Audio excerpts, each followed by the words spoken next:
All right, Shalom. First and foremost, I want to give all praise, glory, and honor unto Yahweh, Bahashem, Yahweh Shai, Bahashem Harakakwadash. A double honors unto the apostles and elders of GMS Great Millstone. And a sincere Shalom to Yakim, bringing out this word in diligence and in truth. And as you see here, we're not ignorant of Satan's devices, man. So I'm gonna just play this video and head right into the scriptures.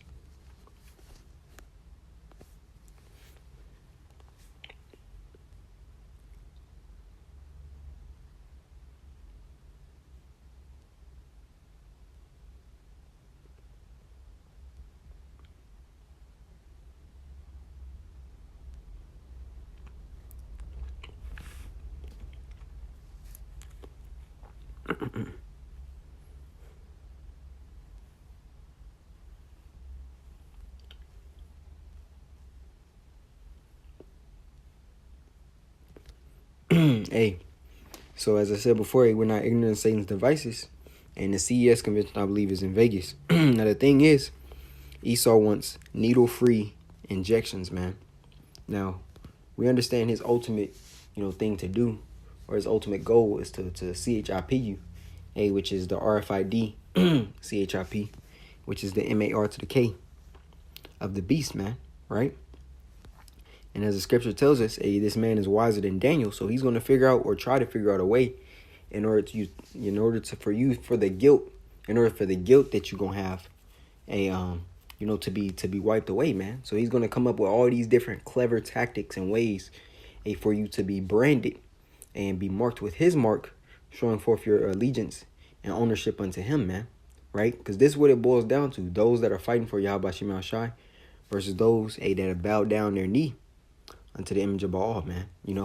And worshipped and received his mark, which is a physical mark, right? Matter of fact, quick precept.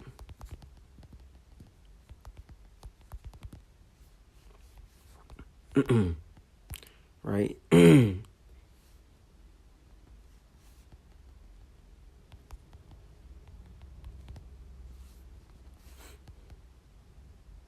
This is Psalms 94:16, and it reads, "Who will rise up for me against the evildoers, or who will stand up for me against the workers of iniquity?" And that's ultimately the prophets of Yahweh Shema Shai. Lord willing, we be the elect, man. Right? Because these are the same men whom cannot be bought with a price. These are the same men because they were bought with the price of the blood of Yahweh Shai. So Esau can't pay them off. These are the same men who have not bowed the knee into the image of Baal, right? And these are also the same men, as the scripture says, there shall be some of you which are going to be beheaded, man, for the testimony of Yahweh Shai, right? But these are also the men who are standing in great boldness in the face of those that have afflicted them, to tell them of the hells to come and ultimately the plans of the wicked, man. And we understand that ultimately, as we go into the book of Revelation, it's like 13. I'm going to start here at 14. And it reads, "And deceiveth them," it's like him, "deceiveth them that dwell on the earth by the means of those miracles, which he had power to do in the sight of the beast," right? "Saying to them that dwell on the earth that they should make an image to the beast which had a wound, or which had the wound by a sword and did live," right? So it's not like the image of the beast is, an amalgamation of things. Esau's pharmacia industry, the food and drug industry, the educational system, because that's poisoning the minds of the people. Esau's media, right, being able to censor and or silence those who are adverse unto his plans or plots, right? All these things are a part of the image of the beast. His government system is a part of the image of the beast, right? So it says, "And he had power to give life unto the image of the beast," a democracy, which falls underneath that umbrella, right? It says, "And he had power to give life unto the image of the beast, that the image of the beast should both speak and cause that as many as would not worship the image of the beast should be killed," right? Also, when you go into the book of Maccabees, right, and it speaks about how Antiochus set forth that decree that any Israelite consenting unto the religion of their fathers were to be put to death. Those that were put to death didn't follow the image back then, right? Didn't follow the image of the Grecians, right? They rather to suffer and or be put to death for righteousness' sake than for following Esau. That's why the scripture tells us. As a matter of fact, I'm going to grab it really quick.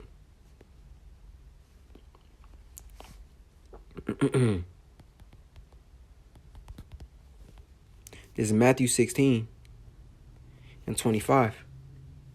24, so like it. Then said Yahushua unto his disciples, if any man will come after me, let him deny himself and take up his cross and follow me. For whosoever will save his life shall lose it, right? Because Esau is going to tell you, hey, if you take this mark, we just going to put you on this new system and you're going to continue to live your life, as he was. And of course, he's going to throw incentives in there by saying, oh, you get a certain number of credits by signing up and receiving it earlier. You get to go to this show or meet this person, so forth and so on. Same thing he did with the vax, man, right? But it says, for whosoever will save his life shall lose it. You believing or prolonging your life for a little while longer, a little season, right? As it says in Maccabees, hey, you're going to lose it. But it says, and whosoever will lose his life for my sake shall find it. Meaning what? Hey, we understand our lives are not ours, man. As I said before in the lesson, you were bought with a price. You are bought with the price. And that price is the price of Yahushua's blood, man. The unblemished lamb. Right? It says, whosoever will lose his life for my sake shall find it. And the scripture tells us what? As is the ruler, so is the servants, man. Or as the king, so are the people. Right? So if Yahushua had to do it, hey, he's expecting that from us as well, man. So though, don't take no thought for your life, man. Understand that that's just the transition from the mortal to the immortal. The physical into the spiritual realm. Right? Esau can hurt the flesh. Yahweh Shem Shai can control, hurt, and manage the spirit and the flesh, man. And on top of that, Esau can only do what Yahweh Shem Shai sanctions him to do. He can only do what the Lord sanctions him to do. That's why Esau decided what? And Yahweh Shem Shai put that on Esau's mind to do. And when he put Ananias, Azarias, and Misael in the flaming furnace or the burning furnace, right? He thought that was going to be the end. The Lord put the thought of, put them in the furnace into Esau's mind. But what happened? The Lord said, I'm about to do a work. What happened? The scriptures tell you that the flames were as a cool mist. The flames were as a cool mist because of what? These three men were obedient unto Yahweh Shem Shai, and they had faith. So the Lord delivered them out of that hell. Out of what was supposed to be death, he delivered them unto life, man. Right? He made sure that not a hair was singed on their head. But the same men who were making the furnace hotter with pitch and rosin and all that, they were burnt up. But the men inside it weren't touched. And they said they seen a fourth man in there, and that was who? Yahweh Shai. Right? So the Lord determines on who, as the scriptures say, the issues of life and death come from him. Right? So let's finish this out in the book of Revelation 13, because the point is, in the video, Esau is trying to create new ways in order to administer his mark. Right? And what he's trying to do now is get a painless way, a needle-proof way, right, to administer that device. But regardless, he's trying to administer it, and that's the point. Whether it be through the Karaks or not. He wants to mark you, man. So let's go into this. Revelation 13, 15, and 16. It says, and he had power to give life unto the image of the beast, that the image of the beast should both speak and cause that as many as would not worship the image of the beast should be killed. Right? Because they didn't hearken unto Esau. It says, and he causeth all, both small and great, rich and poor, free and bond. Right? That's everybody. Under any social class, under any economic status. To receive a mark, a physical mark, in their right hand or in their foreheads, and that no man might buy or sell, save he that hath the mark or the name of the beast or the number of his name. Here is wisdom. Let him that hath understanding count the number of the beast, for it is the number of a man, and his number is 666. So when we go back to here, mark, right? The word is charagma.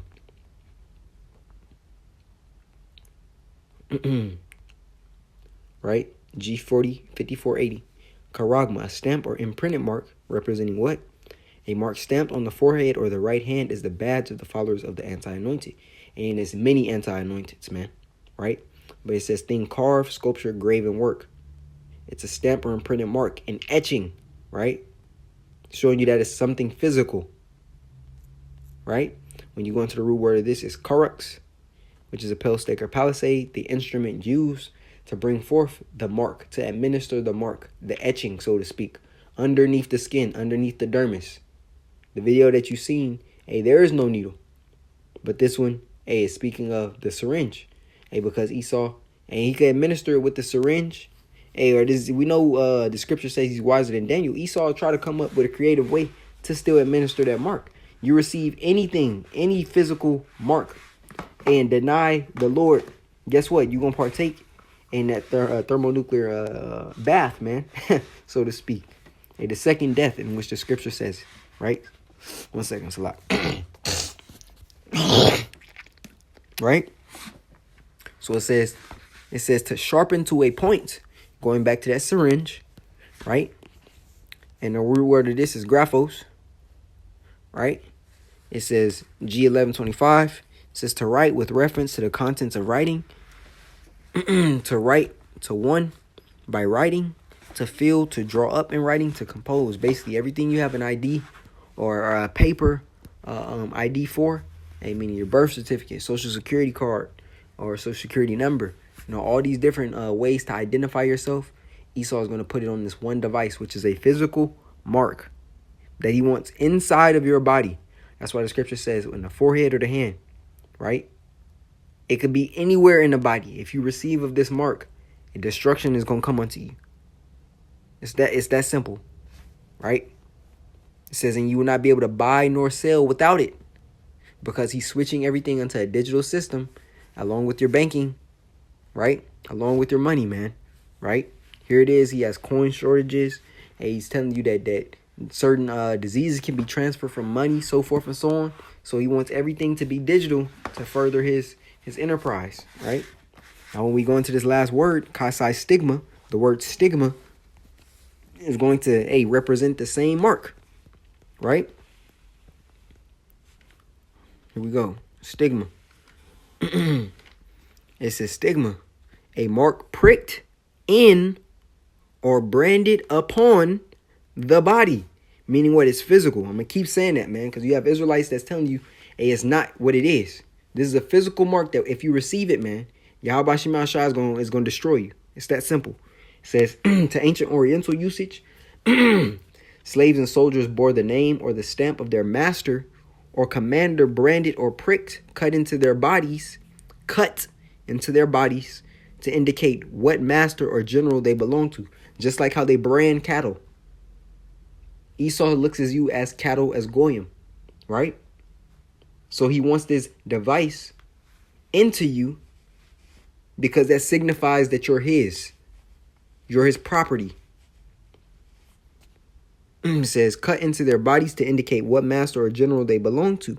And there were even some devotees who stamped themselves in this way with the tokens of their gods. And that's what Esau wants to do. He's trying to exalt himself as a god upon the earth. And he sees you as his creation. That's why when you go back into Revelation 18, it talks about slaves and souls of men. Esau wants to be as the Most High, man. As Yahweh. Hey, but he doesn't understand that he's a mere man. Right? And the ones he's really after, the elect of the Lord, and he's not going to be able to get. So it says, mark incised, punched, for recognition of ownership, a scar of service, mark, all physical. Right? And all of these different groups got to do is go into the words. But you see here, it says needle free. Esau is going to try to come up with many clever ways, to administer the mark, man. But we know that's a physical device in which he's going to put underneath the skin. It's that simple. Matter of fact, let's go into the condemnation of taking it, right? This is Revelation, the 14th chapter. I'm going to start here at 9. It says, and the third angel followed them, saying with a loud voice, if any man worship the beast and his image and receive his mark in his forehead or in his hand, right? This is the condemnation for taking this physical mark. The same shall drink of the wine of the wrath of Yahweh by Shema Shai, which is poured out without mixture into the cup of his indignation. And he shall be tormented with fire and brimstone in the presence of the holy angels and in the presence of the Lamb. And the smoke of their torment ascendeth up forever and ever, and they have no rest day nor night, who worship the beast and his image, and whosoever receiveth the mark of his name. Here's the patience and the faith. It's like, here's the patience of the saints. Here are they that keep the commandments of Yahweh and the faith of Yahweh Shai. So that's the point, man. But you see in the CES convention, this is where ESAU comes together with all his new electronic how can you say, inventions, and he comes into this conference to talk about, the furtherance of this tech, which we understand, he wants transhumanism to merge man with the machine, right? And he wants you soulless and dedicated unto him and not dedicated to Yahweh Shem Shai, right? So this is the last test that if you fail this, you're going to be destroyed, man. It's that simple. And so Lord willing, not to make this lesson too lengthy, but Lord willing, this lesson was edifying unto the body. I want to give all praise, glory, and honor unto Yahweh, Bahashim, Yahweh Shai, Bahashim Harakakwadash, and double honors unto the elders and apostles of GMS Great Millstone, and a sincere shalom to Yakin bringing out this word in diligence and in truth. Shalom.